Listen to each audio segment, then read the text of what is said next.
Assalamualaikum warahmatullahi wabarakatuh, pemirsa Potere Spesial Podcast. Beberapa bulan terakhir, fenomena skincare berbahaya menjadi sorotan nasional, menjadi sorotan publik. Bahkan tidak jarang selebritis nasional juga ikut berkomentar. Sebut saja di Kita Mirsani mengatakan bahwasanya Makassar menjadi pusat kosmetik berbahaya. Yang diduga kosmetik ilegal. Nah, seberapa berbahayanya kandungan yang dimiliki kosmetik ini secara medis dari sudut pandang kesehatan? Untuk membahas lebih lanjut, kita telah bersama Dr. Reski Musakir. Kita sapa beliau. Assalamualaikum, Bu Dokter. Waalaikumsalam warahmatullahi wabarakatuh. Baik-baik. Saya perhatikan beberapa bulan terakhir ini sosmednya Ibu Dokter ini, wah, hebat ya penontonnya ya, lumayan banyak. Ini apa yang menyebabkan ini, Bu Dokter? Ya, karena menurutku bikin malu Makassar saja. Begitu, saya sebagai dokter malu di Makassar. Setiap misalnya pergi belajar ke Jakarta, kita kenal-kenalan sesama teman dokter. Dengan dokter siapa? Dokter Resti dari mana? Dari Makassar. Oh, ini ya, yang di situ banyak merkuri ya, begitu. Banyak mafianya ya, begitu. Yang mungkin merasa malu begitu, karena apa gunaku ini jadi dokter, tidak kuedukasi orang, masyarakat di sini. Jadi karena bikin malu ya harus saya speak up, saya rasa. Jadi berawal dari rasa malu, minder kalau misalnya ketemu di sebuah forum teman-teman dokter mengatakan Makassar banyak terdampak kosmetik berbahaya seperti itu ya. Ini dari mana mereka tahu ini, Dok, bahwasanya di Makassar banyak seperti itu? Karena kita kan klinik itu kita maklon di pabrik. Jadi otomatis pabrik-pabrik itu sesama pabrik kosmetik skincare pasti bagus tahu Ki bilang ada kenalannya yang pemasok memang merkuri misalnya dari Cina, dari mana, dari luar negeri begitu. Memang pembelian paling besar itu di Makassar dibanding Jawa, dibanding Kalimantan, Sumatera, Papua. Memang Makassar yang nomor satu pembeliannya, yang si oknum. Jadi suppliernya itu yang bercerita. Database itu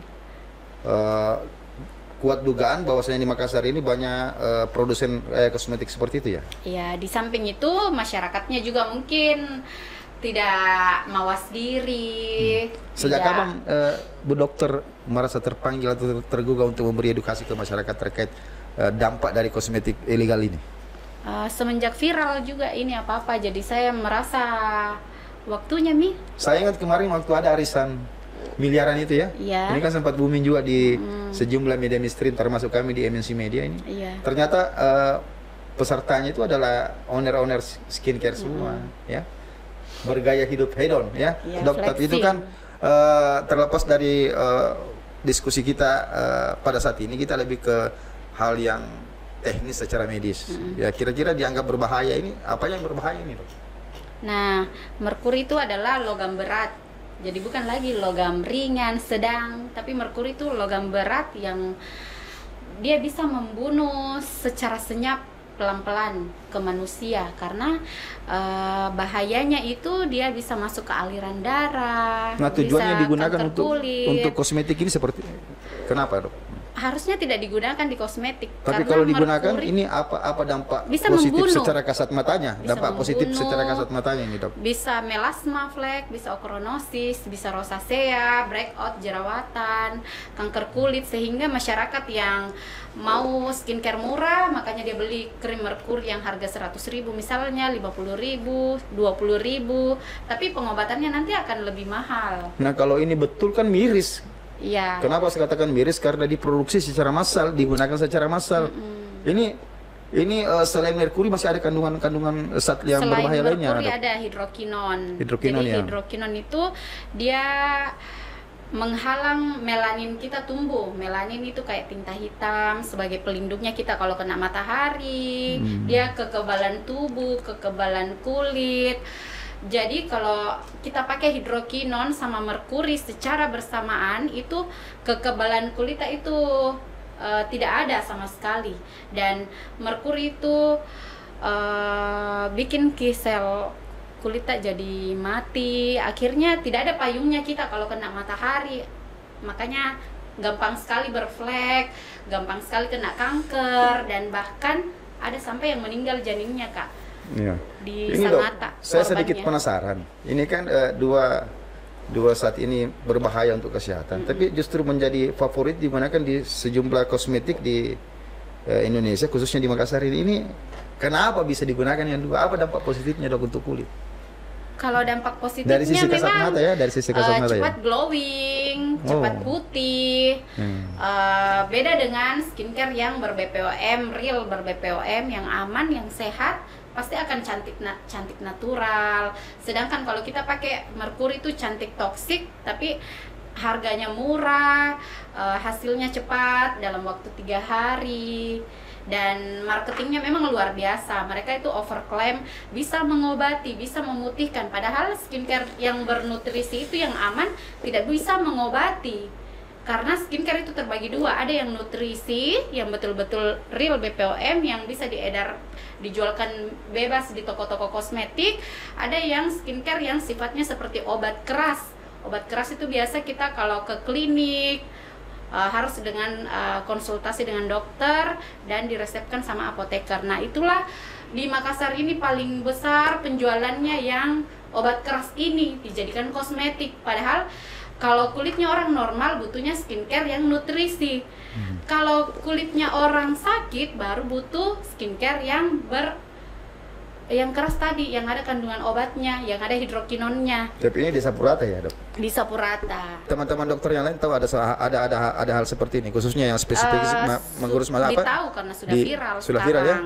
Nah, langkah-langkah upaya hukum ada tidak dari teman-teman dokter untuk itu? Kebanyakan sih mereka mau diam saja karena tidak ada backingan, tidak ada pengacaranya, tidak ada, takutnya juga yang datang perawatan tidak jadi datang perawatan. Nah, ini karena yang datang perawatan owner atau reseller-resellernya yang datang perawatan, tapi yang dipromosi itu yang berbahayanya. Padahal yang bikin mereka glowing, cantik itu di klinik kecantikan. Nah, takutnya teman-teman yang lain mungkin takut diserang sama pasiennya sendiri atau apalah. Jadi kalau saya sih siap diserang. Ini ibu dokter ini secara mentalitas ini kuat ini ya ibu dokter. Ketua Kohati Kak. Ketua Kohati, Masya Allah. Kenapa saya bilang kuat? Karena ya hal-hal seperti ini kan kalau kita seperti yang dibahasakan beliau ini kan erat kaitannya dengan aspek hukum selain ada aspek kesehatannya. Nah, kita akan lanjut setelah pariwara yang satu ini.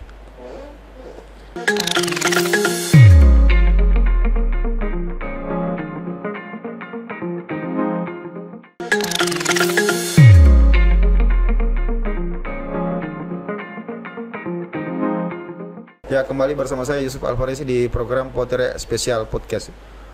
Dr. Risti, saya kagum dengan mental Anda. Anda punya mental yang kuat untuk berani membahasakan yang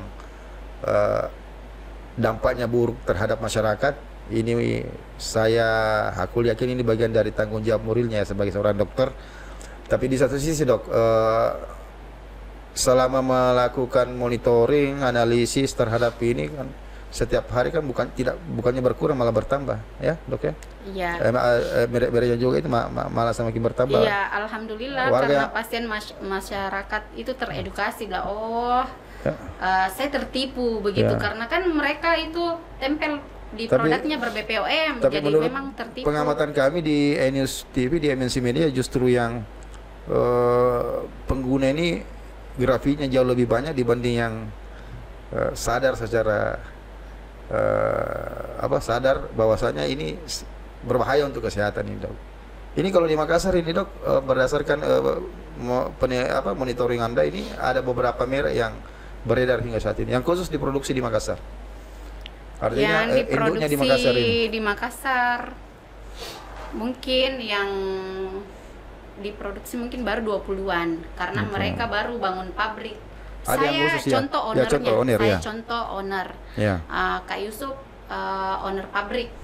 Nah, Kak Yusuf ini punya marketing, komunikasi, agen yang untuk mencari owner-owner yang mau maklon di pabriknya. Maksudnya maklon ini apa ini, Dok? Maklon ini kayak saya mau maklon kayak produksi di pabrik nanti kita yang produksikan skincare. Jadi tidak ada istilah rivalitas ya antara sesama brand kosmetik ini ya. Misalnya saya punya pabrik, saya punya brand kosmetik, tidak tertutup kemungkinan orang yang punya brand kosmetik yang sama bisa produksi ke sana. Iya, bisa juga. Cuman modusnya di sini saya si owner hanya bayar 1 kali, Ki. 7 juta saya bayar, dapat maka itu NA di kita, kode BPOM, lain bahan yang kita laporkan ke BPOM pusat. Terus setelah dapat NA-nya, saya produksi sendiri, saya enggak produksi milik kita. Jadi hal itulah yang bikin saya kaya raya, karena saya yang produksi sendiri, saya yang masak sendiri apa-apa. Karena saya sudah dapat kode BPOM sama kita. Secara labeling ini legal ya? Ilegal, karena harusnya Kak Yusuf yang produksi kan cocok saya lah, terus itu modus operandinya seperti itu. Tapi secara kasat mata ini produk legal sesuai aturan karena punya nomor punya izin dari tetap BPOM. Tidak boleh, Kak. Boleh, ya? Iya, mulai dari bahan bakunya. Kan saya pakai bahan baku merkuri yang instan, yang murah bahannya. Terus saya punya percetakan sendiri untuk bikin boxnya. Intinya tidak sesuai regulasi lah di Makassar, hanya beli NA saja. Jadi saya masak sendiri. Nah, sedangkan orang di Jakarta dimanapun itu dia harus di pabrik itunya sendiri. Makanya orang Jakarta kalau kita mau maklon ke sana, ditahu orang Makassar, mereka tolak karena mereka sudah tahu mereka hanya mau beli NA saja. Nanti dia oplos sendiri produknya, tidak pesan lagi produk, hanya mau beli NA saja. Makanya ini ibarat miras ini pemirsa. Kalau miras original ya mungkin tidak terlalu terdampak ya dari sisi kesehatan, tapi kalau minuman oplosan, miras oplosan dicampur kiri kanan, dicampur kiri, ini yang banyak makan korban, ini banyak yang meninggal gara-gara mengkonsumsi itu. Bu dokter tadi mengatakan bahwasanya tidak sedikit mereka yang datang ke klinik saya untuk berobat. Yang menjadi ciri khusus saat berbahaya ini setelah terdampak di kulit wajah itu apa yang paling mendominasi itu dampak buruknya, Dok, terhadap pasien-pasien yang kanker kulit. Kanker kulit ya. Bisa menyebabkan juga. Ini ciri-cirinya seperti apa, Dok? Kalau sudah terdampak kanker kulit karena menggunakan saat berbahaya. Di semua wajah menghitam. Warna kayak kusam begitu ya. Kayak keset kaki kusam begitu ya. Iya. Kotor. Pokoknya bikin mental pasiennya pasti ya maunya kalau mau cantik. Ini butuh berapa lama, Dok, prosesnya sehingga bisa terdampak? Tidak bisa disembuhkan. Kalau kita sering menggunakan ini butuh berapa lama sehingga kita terdampak seperti itu? Bisa 1 bulan pemakaian. Cepat juga ya, Dok ya? Iya. Tergantung daya tahan tubuhnya masing-masing yang beli. Ada yang nanti 1 tahun baru bomnya meledak, ada yang nanti 10 tahun, ada yang 5 tahun, beda-beda. Jadi kosmetik yang diduga ilegal ini ya berbahaya ini sama sekali tidak memperhatikan aspek kemanusiaan ya. Hanya semata-mata bisnis saja. Yang penting kaya, Kak. Terserah korbanku mau rusak mau ini, ada di klinik kecantikan. Pernah ditawarin jadi konsultan untuk dari mereka ini? Pernah, mau dibayar supaya lebih laris lagi produknya. Banyak yang menjanjikan. Kalau misalnya di kliniknya dokter ini grafiknya itu per bulan naik atau menurun jumlah pasiennya, Dok? Naik terus ya? Dari tahun 2019 sudah banjir. Ini rata-rata pasiennya ini dari Kota Makassar atau saudara-saudara kita yang ada di pedesaan? Di kabupaten, semuanya rata ya, hampir merata ya. Iya, karena memang masyarakat harga terjangkau dia cari dan mau cepat, tidak sabaran. Iya. Ini kosmetiknya kan banyak variannya ya, Dok ya. Bukan hanya skincare semuanya, ada lipstick juga, ada lotion. Handbody yang bisa bikin stretch mark. Sempat saya sebelum saya bahas ini kan saya tracking juga, Dok. Walaupun saya ini pria, saya tracking juga seperti apa sih produk-produknya mereka. Ada juga produk minuman kesehatannya kalau tidak salah ya. Iya, kolagen. Ya, itu dari sisi kesehatan bagus atau bagaimana, Dok? Dari bisnis lebih banyak gulanya. Kalau misalnya dari kesehatan itu gulanya lebih banyak pemanisnya, jadi kayak jual pemanis saja. Ya dok, selama belasan tahun Anda memonitoring, Anda melihat jelas, Anda mengobati orang-orang yang terdampak kosmetik ilegal ini, tidak ada tidak ada keraguan, tidak dalam hatinya dokter bahwasanya wah jangan sampai saya ini ada apa-apanya pada sebagainya. Nanti ditahan dulu, kita lanjut setelah pariwara yang satu ini.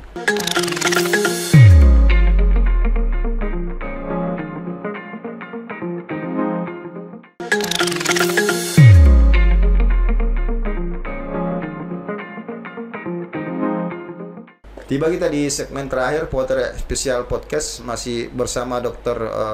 Resti Musakir. Bu Dokter, Anda berani speak up dengan jumlah penonton yang sangat banyak, ya? Anda tidak takut? Tidak. Secara hukum Anda tidak takut dituntut? Tidak. Kenapa tidak takut, Dok? Apa yang kan presidennya sudah Prabowo dan Kapoldanya sudah Pak Yudi. Pak Yudi dikenal orang yang tegas ya dengan hal-hal seperti ini. Ya. Ngapain takut? Ada aula juga. Apa yang di speak up, Bu Dok? Melindungi. Apa yang di speak up di setiap konten-konten itu? Yang saya speak up itu ya, yang itu tadi modus-modus yang penipu, ownernya itu menipu sebenarnya. Karena masyarakat beli skincare-nya karena dia bilang ber-BPOM, padahal tidak ber-BPOM, isinya merkuri. Jadi dari sudut pandangnya dokter, ini sesuatu yang pasti ya? Pasti berbahaya? Pasti. Hakul yakin dengan hal itu, Dok? Hakul yakin. Masya Allah. Selama ini Anda speak up, pasti kan plus minusnya ada. Iya. Ada yang senang, ada yang tidak senang. Iya, merasa yang kita mau cerita nih yang tidak senang ini, kira-kira seperti apa ketidaksenangannya mereka? Iya, merasa dipecahkan piring makannya. Tapi itu kan berbahaya juga bos untuk orang banyak. Kan piring makannya ada merkurinya, daripada makan merkuri. Iya, betul. Kecuali piringnya bersih, sehat, 4 sehat, 5 sempurna. Iya. Ini merkuri, hidrokinon, steroid. Jadi steroid gunakan steroid itu? Steroid itu kan antiinflamasi. Harusnya dipakai pada saat muka merah, misalnya after laser, after peeling, itu baru diresepkan ke pasien hanya 3 hari pemakaian. Dokter, sejak kapan? Ini dipakai bebas, dijual bebas steroidnya. Steroid dijual bebas. Ini kan kandungan lotion, jadi stretch mark. Steroid itu kan kandungan zat berbahaya ya? Obat keras, termasuk obat sama hidrokinon. Kok bisa dijual bebas, Dok?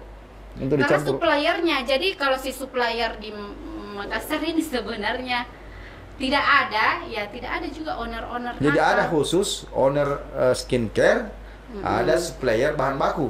Ya, si suppliernya. Kira-kira dia perlu dari mana ini bahan bakunya, Dok? Cina. Dari Cina ya? Diimpor langsung? Iya. Pasar gelap atau apa, Dok? Gelap. Pasar gelap pastinya ya. Kalau tidak kan pasti melalui rentetan pemeriksaan yang begitu ketat sebelum masuk ke negara kita. Nah, Dok, saya mau lanjut tadi yang tidak senang. Ada yang mengintimidasi Anda? Ada. Seperti apa bahasanya?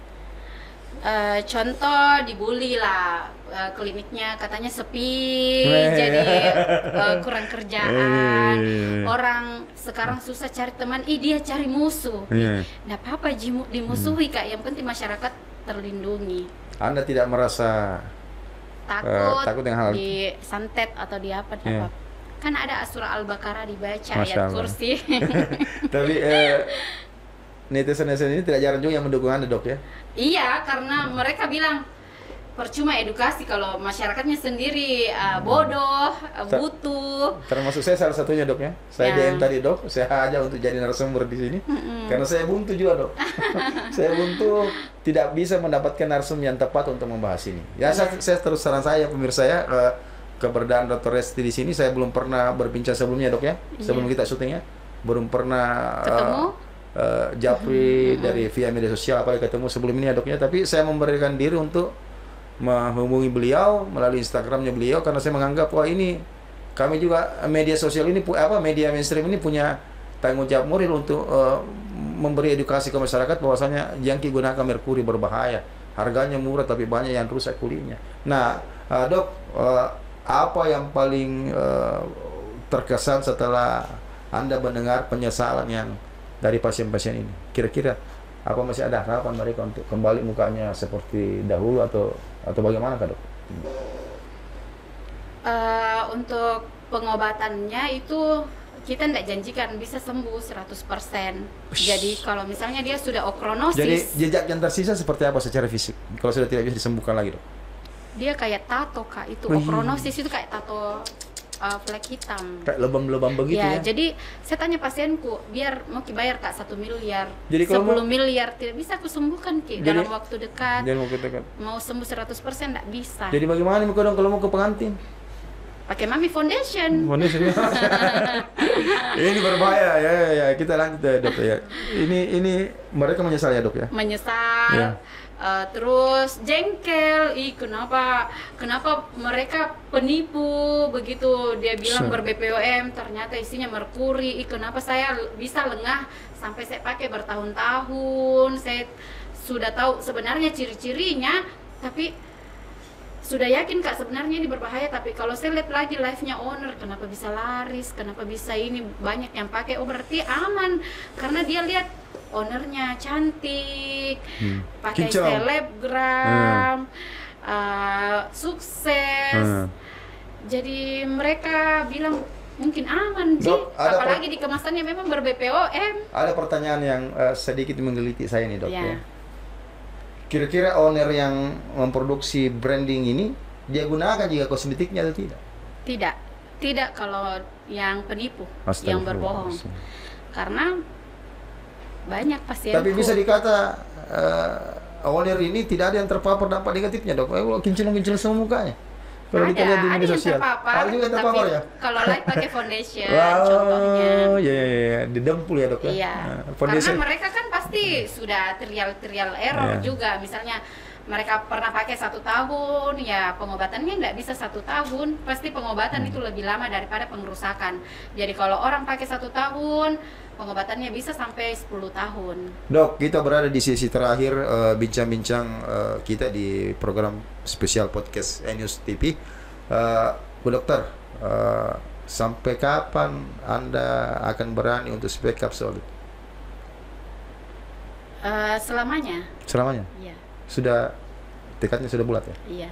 Mamaku saja larang kayak diam, Mina. Nanti dibilangi Ki begini, karena saya dibully dokter abal-abal. Padahal kalau misalnya satu saat Anda berhadapan dengan hukum, Anda berani untuk itu? Iya, berani. Kalau di antara owner-owner ini ada menempuh jalur hukum karena mereka merasa dirugikan apa dengan komentar-komentarnya, Anda berani untuk menghadapi itu? Berani.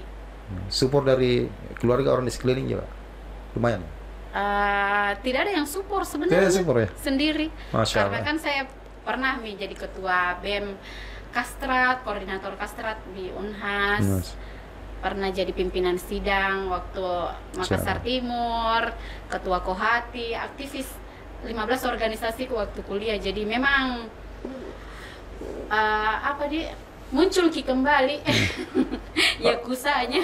Dok, tidak salah saya mengatakan kalau ini tujuannya baik, insya Allah MNC Media, ENews TV juga akan mensupport Ibu Dokter dalam hal melakukan hal yang baik. Niat kita sama walaupun di profesi yang berbeda, sama-sama memberi edukasi yang maksimal ke masyarakat bahwasanya yang murah tidak selamanya bagus, ya. Yang murah justru merusak. Dan mudah-mudahan dengan adanya tayangan program talkshow seperti ini, podcast di ENews TV, orang-orang yang atau oknum-oknum, kelompok-kelompok yang banyak terlibat aktif dalam hal mencederai kesehatan masyarakat, khususnya yang ada di Makassar, Sulawesi Selatan pada umumnya, itu bisa sadar diri ya, bahwasanya apa yang kalau memang itu benar-benar kau lakukan itu sangat merusak, bos. Ya, kau makan uang dari penderitanya orang banyak. Dok, ini kamera Anda, closing statement untuk pemirsa kami di ENews TV. Nah, untuk owner yang sudah kaya raya, asetnya sudah banyak, emasnya sudah menyala-menyala berlimpah, pasiennya juga menyala-menyala, mungkin bisa kita akhiri bisnis karena kan sudah kaya masih banyak bisnis yang berkah, kayak jual nasi kuning tanpa menjual lagi merkuri kuning, pakai pewarna makanan, terus tanpa mencelakai orang, merugikan masyarakat, karena pengobatannya itu luar biasa mahal. 1 kali disuntik itu sakit sekali, itu jarum. Kalau saya suntikan, walaupun lembut sekali bicaraku, suntik korban-korban mereka tetap menangis kalau ditindaki, di laser, di peeling, itu semua butuh banyak waktu, materi, mereka mengorbankan gara-gara ulah kalian yang hanya mau kayak instan, kayak mendadak dalam 1 tahun 2 tahun. Nah kan kayak meki untuk suppliernya lebih-lebih yang memasok bahan baku, mungkin bisa jadi bisnis jual beli mobil, kah, rumah, kah, apakah bisnis yang halal yang tanpa menipu orang lain. Karena sekarang kan perekonomian susah-susahnya, orang sudah menabung di susah-susah, masyarakat kita dibeli lagi produk tak, tambah merusak lagi, tambah habis lagi uangnya untuk pengobatan, karena bukan lagi perawatan dia butuhkan di klinik, tapi pengobatan yang luar biasa banyak biayanya. Untuk pasien mungkin harus lebih aware lagi. Sekarang sudah 2024, mungkin harus pintar-pintar, cerdas-cerdas memilih skincare, karena skincare itu sebenarnya makanan kulit. Sama dengan kalau kita mau makan, pasti tidak mungkin makan kalau dia beracun. Begitu juga dengan skincare yang kita oles, harus aware dengan diri kita sendiri. Semoga nanti yang menjadi korban dikasih kesabaran, dan owner yang nakal diberi kelembutan hati, dan oknum-oknum semoga lebih presisi lagi di Indonesia. Terima kasih banyak waktu dan kesempatannya Bu Dokter. Pemirsa, perbincangan yang padat muatan positifnya ya. Saya sepakat dengan apa yang dibahasakan Ibu Dokter. Ini menjadi tanggung jawab moral bagi aparat penegak hukumnya, khususnya kepolisian, BP POM, untuk betul-betul jeli menindaklanjuti, melakukan penyelidikan, melakukan penyidikan, mentersangkakan orang yang pantas menjadi tersangka karena perbuatannya sangat keterlaluan, merugikan orang banyak. Ya, seperti Ibu Dokter bahasakan, banyak pekerjaan yang halal, bos. Menjadi buruh bangunan itu halal dibanding Anda berkelimang harta. Anda bungkus badan Anda dengan emas, tapi nyata-nyatanya diperoleh dari jeritan-jeritan customer yang mengkonsumsi branding kosmetik ilegal Anda, bos. Terima kasih. Selama kita pada selama. Assalamualaikum warahmatullahi wabarakatuh.